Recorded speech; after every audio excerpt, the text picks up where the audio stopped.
Welcome to the Affiliated Monitors Expert Podcast, hosted by Tom Fox on the Compliance Podcast Network. Hello, everyone. This is Tom Fox, back for our concluding episode in our 5-part celebration on the history of affiliated monitors.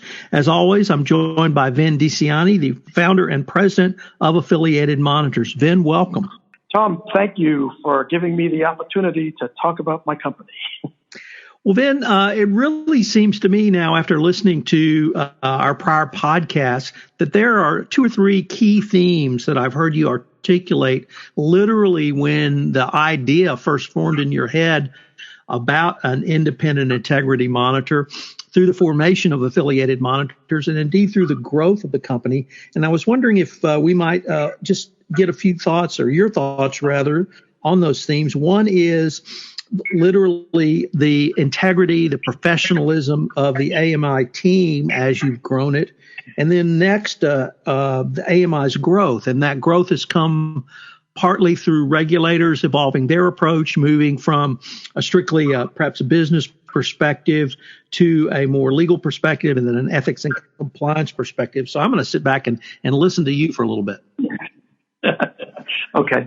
So, the growth of Affiliated has really been based upon those themes: professionalism, integrity, and, just doing quality work, right? So as, we've grown over the years, it started with me and an idea, and it's moved now to, a much larger company, doing lots of different types of monitors, as the monitorships as we've described, doing a number of these proactive types of matters where companies have outsourced, the review of their programs to Affiliated to take a really hard look at their programs.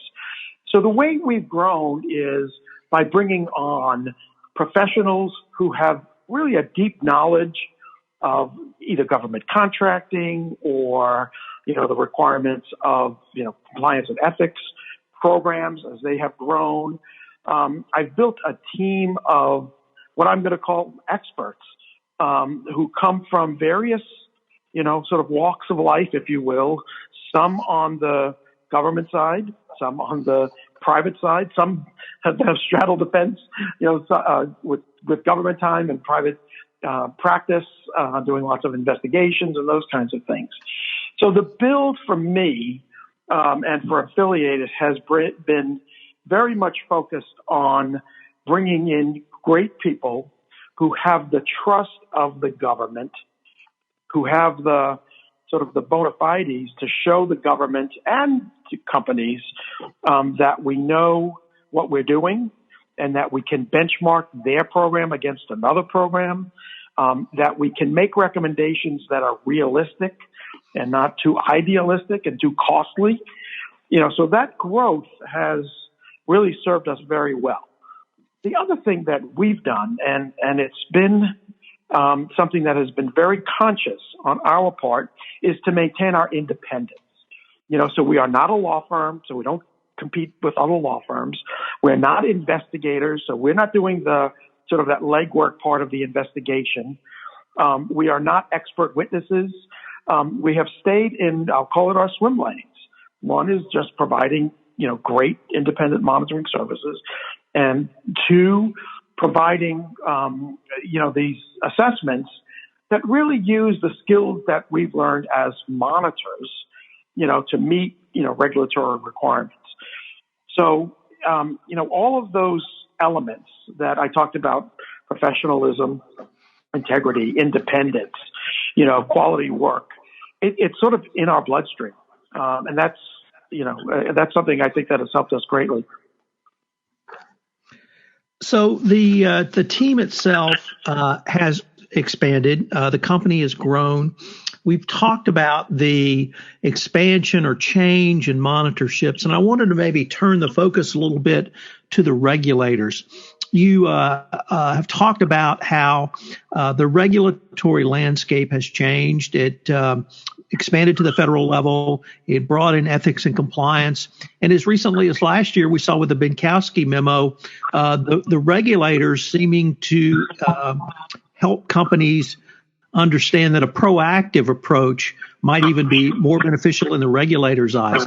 How have you seen the regulators evolve in this process as well? It really will depend on which agencies that you're talking about, right? So in some instances, there's turnover, right? And so we see that, and as I said earlier, sometimes it takes us to re-educate or educate these new regulators who have come on board on the benefits of monitoring and that kind of thing.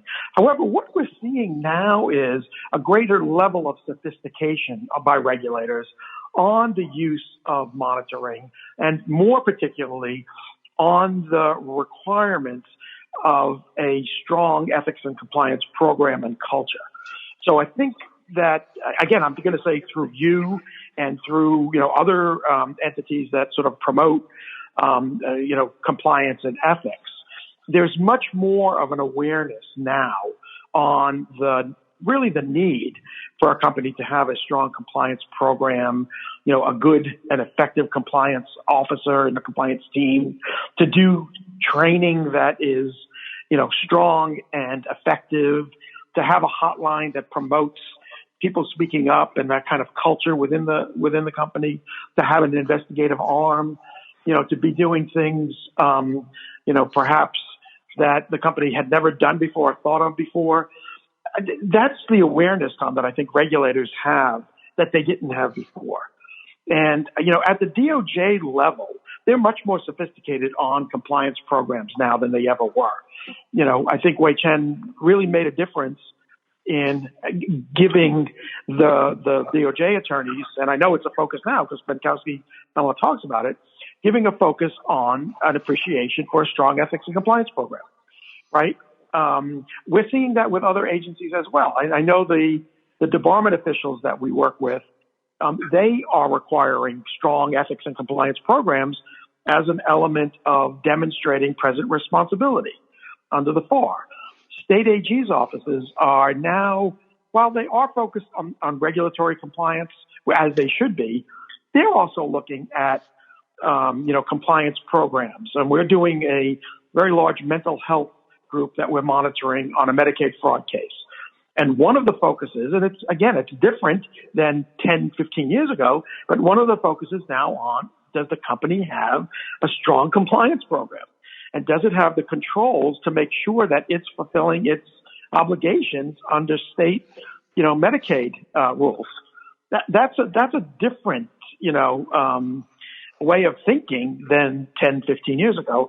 I like it. I really do, because I think it's good for everyone. It's creating sort of a set of norms that really can apply now across industries and across agencies. So I think we benefit from it. And, I think that the concentration now on having stronger ethics and compliance programs really does elevate us in a lot of ways. Ben, I'd like to change the focus a little bit now to you looking back on 15 years of AMI.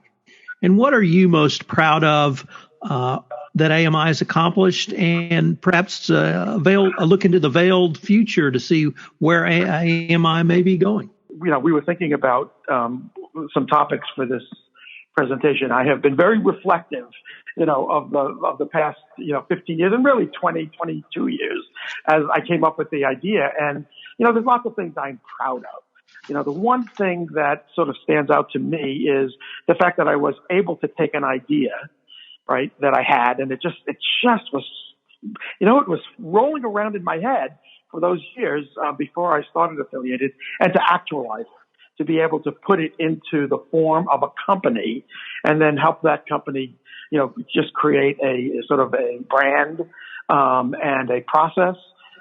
I'm very proud of that. And that's something that, I can take to my grave and say, wow, I did something that sort of made a difference, right, in companies' lives and that kind of thing. So the other thing that other things that I sort of have been reflective on is the fact that we really have helped a lot of companies and professionals get better. Over the past 3 weeks, we've just wrapped up a few matters. And, we get these unsolicited comments by our clients. And when they say, we didn't want to have a monitor, but, you made us a better company, or, the services you were provided, I didn't understand until I was using them, and now I get it, and thank you. That makes you feel great, right? It really does, because, we do provide great services. We do, try to meet that mandate of, as I said, helping the company get better. And when you do that, that's very fulfilling. The last thing that I'm proud of is I have a remarkable team of people. I know Eric Feldman, former IG, who's been with Affiliated like 7 years now, does great work. Don Stern. I have a great team of people dedicated and passionate about the work that we do. So that makes me very proud. On the future side of things, we get called every day for different matters here and there. We never know what the next day is going to bring.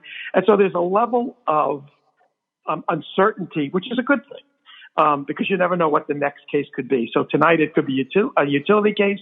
Tomorrow it could be an MD that needs to be monitored. The next day it could be a government contractor that is facing suspension. It could be something internationally where a company wants to look at its program. So we never know, and I like that a lot. So, again, Tom, it's been a great 15 years, and I'm really looking forward to more of this. Well, Ben, I am as well. I wanted to thank you for taking time to really let me help you celebrate this. It's been a great experience, and it's a great story. And frankly, I can't wait to see where you take it next. Thanks, Tom. Hello, everyone. This is Tom Fox. If you'd like more information on Affiliated Monitors, check out their website, www.affiliatedmonitors.com. I hope you have enjoyed in this fascinating and celebratory 5-part podcast series on the 15 years of Affiliated Monitors, which details the history of not only independent monitoring, but ethics and compliance programs. This is Tom Fox. I'm the Compliance Evangelist.